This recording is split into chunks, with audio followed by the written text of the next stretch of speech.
What is up, guys? It is Quinn here, back with another set of rookie rankings. So I've already gone through my rankings and tier list for my running backs following the NFL Combine. Now we're going to be running through my top 12 wide receivers. Definitely did have some movement from the Combine, a few guys moving up, a few dudes moving down, really one player kind of taking a big plummet. I'm guessing some of you may be able to guess that, before we even jump into the video. But as always, if you guys enjoy the content, do me a huge favor, hit that like button, subscribe to the channel. Like I said, going through the top 12 rookie wide receivers and then also splitting them up into different tiers. So I think we have 5 tiers in this specific video. And let's honestly just jump right into it. And starting off at number 1, my wide receiver 1 has not changed. It is still Jackson Smith-Njigba out of Ohio State. He is one of my 2 tier 1 wide receivers, and he is still locked in here. I was pretty firm on him, a few weeks ago when I made my first video. Nothing has changed.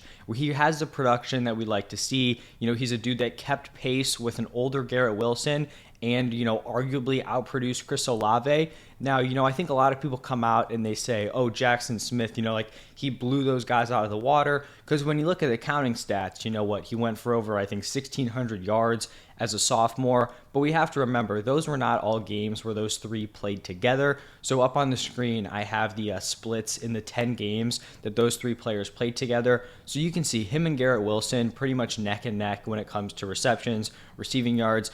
Garrett Wilson just kind of blows him away in the touchdowns, 12-5. And then we look at Chris Olave.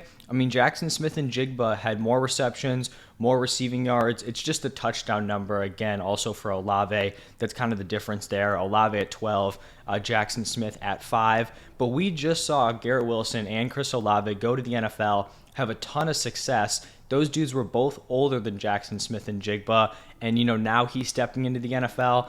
I just don't really see a spot where he's kind of going to fall on his face here. He has solid size, 6'1", 196. He shows up at the Combine, doesn't run the 40, but just absolutely dominates the 3-cone drill and 20-yard shuttle. Like, great times there. I feel like his draft capital is locked into the first round. So we have the production. The athleticism is solid, size is good, the draft capital is there, and I just think we're going to be able to get him at a discount because he had that injury-riddled junior season. Like, if after that sophomore year, Jackson Smith-Njigba kind of pulled the Jamar Chase and was like, you know what, I showed everything I needed to show, I'm done, just going to take this year off, continue to work. I think we would value him much higher, but because he dealt with some injuries his junior year, now we may be able to get him at a discount, and you may be able to draft him as like the wide receiver 2, wide receiver 3, which I don't think, we would have even been able to think about if he just kind of took this year off. Now, moving over to my wide receiver 2, the second and final guy in tier 1, it's going to be Quentin Johnson out of TCU. I'm actually moving him up from my first set of rookie rankings. I still think he's kind of a prospect with a boom or bust profile, but I've kind of just come to the conclusion that I think the upside here is worth it. He doesn't really have like the flashiest counting stats when you're going like year by year, but when you actually put his numbers in context with the TCU offense, I think he's actually more impressive statistically than you'd originally think. So you look at his freshman year, played in 8 games, he caught 22 passes for 487 yards and 2 touchdowns. So if you look at that, you're thinking, he was probably a solid wide receiver 2, wide receiver 3 on that offense. In reality, he was TCU's leading wide receiver as a freshman. It's just that he was on a very low volume, overall poor passing offense. So he comes in as a freshman, he's the wide receiver 1. He maintains that role as a sophomore, plays 8 games again, catches 33 passes for 634 yards and then 6 touchdowns, and then once again takes a really solid chunk of that offense, 30% of the team's receiving yards in those games he played in. Don't know if I mentioned it, but as a freshman, he also had a solid chunk of the receiving yards, 28.6% of the receiving yards in the games he played in. And then as a junior, this is where he had his best, counting number season. Played in 14 games, caught 60 passes for 1,069 receiving yards, and then 6 touchdowns. So he did have 29% of the team's receiving yards. And I would honestly say that, you'd expect as a junior on the better offense that he would kind of take a huge leap and put together a crazy season. So I could understand, being a little bit like underwhelmed here. I think that's really the biggest red flag here compared to his freshman and sophomore seasons, where in reality, he was kind of just doing the best he could in a not great situation. We know he has the physical tools. It seems like he's a shoo-in to be a top 2 wide receiver off the board here, between him or Jackson Smith and Jigba. So I'm willing to buy into the upside here with Quentin Johnston. I know he has some concerns on film, like body catching, not a super advanced route tree. I'm kind of just, willing to buy into the upside here, and I do have him here as my wide receiver 2. Now at number 3, I have Jordan Addison out of USC. He's going to be my 1 tier 2 wide receiver. I believe I had him as my wide receiver 2 before the combine. He was definitely one of the biggest losers that we saw from the combine. He came in pretty light at 5'11", 173 pounds. And I think that size is honestly fine if you can back it up athletically. Unfortunately, he then proceeded to go out there and put up some pretty underwhelming athleticism numbers at that size. He ran a 4.49 40, which isn't a terrible 40 in general, but at that size, not great. And then he was just average as a jumper for both the vertical and the broad jump. But even with, that not so great combine performance, I'm still not out on Jordan Addison. I actually think he may end up being a value when we're actually, getting into our rookie drafts. I still think he's a very talented wide receiver. We know he's a great route runner, and clearly he was able to produce without, being a freaky athlete. And I do think his draft capital probably took a hit. Like, he had a shot to, potentially be the first wide receiver off the board. Maybe now he's the 3rd, 4th wide receiver off the board. But I mean, that may end up being a blessing in disguise, because if you end up, going 10 through 15, you may not have the best landing spots. But now if he's getting pushed to the back end of the first round, that's when you can accidentally run into being picked by like the Bills or the Chargers, which would obviously, just be huge for Addison. So I'm definitely still in on Jordan Addison, but I do think he has to be docked, for that combine performance and likely falling draft capital. Now, in Tier 3, I have 3 different players, and I do just want to say they're all very close together, so I'm not really super firm on any of these guys. We'll still have to see what kind of happens throughout the rest of the offseason. But coming in at number 4, I have Zay Flowers out of Boston College. He's a guy who broke out as a sophomore and then just had really, really strong junior and senior seasons where he accounted for over 35% of his team's receiving yards, and then he had a 27% target share or larger in his sophomore, junior, and senior seasons. He had a solid combine. He's not the biggest wide receiver, pretty small actually, 5'9", 182, but he's definitely fast, ran a 4.42, and at this point, I think we're just kind of hoping he gets first-round draft capital, potentially sneaking into like the back end of the first. Hopefully he's still in play for like some of those teams that I mentioned, Chargers, Bills. Obviously, those would be ideal landing spots, for these wide receivers. Now, at wide receiver 5, I have Josh Downs out of North Carolina, another tier 3 guy, and he's another one of these wide receivers who is pretty undersized, 5'9", 171 pounds. I wouldn't really say he killed it at the combine, but it's not like, he fell on his face or anything. Still like him here as the wide receiver 5. And I think at this point, looking at draft capital, he's probably somewhere in like the early 2nd round. I think that's where I'd be looking at Josh Downs. He is a guy who broke out as a sophomore with just a crazy season, really did nothing as a freshman, but then just burst onto the scene in 2021. 13 games, he caught 101 passes for 1,335 receiving yards and then 8 touchdowns. As a sophomore, he had a 39% target share and 40% of the team's receiving yards, and then he followed it up again, on a worse offense with no Sam Howell, and still put up solid numbers in 2022. And now to wrap up Tier 3, at number 6, I have Jalen Hyatt out of Tennessee. He's an interesting guy here because he essentially did nothing up until his junior season, was barely involved. Don't even think he broke 300 yards in his freshman or sophomore seasons. But once he broke out, I mean, he really went crazy and just absolutely balled out as a junior. Played in 12 games, caught 67 passes for 1,267 receiving yards and then 15 touchdowns. And this isn't a dude who's just going out there, beating up on bad competition. This is a player who dropped a 6 for 207 and 5 touchdown stat line against Alabama. So he's out there going up against the best and just absolutely balling out. He also went for over 135 receiving yards 4 other times. So we know he has, that big playability.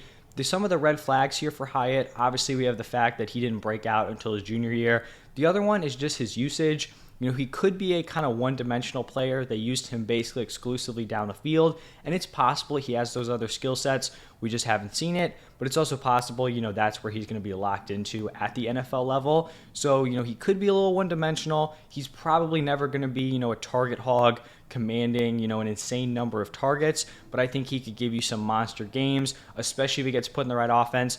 You put this man in the Gabriel Davis role, I promise you he is going to absolutely feast. Now, moving over to tier 4, my wide receiver 7, this is where I have Marvin Mims out of Oklahoma. I think he's probably one of the biggest winners from the combine, especially at the wide receiver position. Came in at 5'11", 183, but he ran a super impressive 4.38 40, also jumped well, and then had a strong 3-cone time. So just a very well-rounded combine performance. He was Oklahoma's leading receiver in all 3 of his seasons. He's not a guy who really ever had like a super dominant season in terms of counting stats. Like, he didn't go out there, put up one of those, like 80 for 1,212 touchdowns.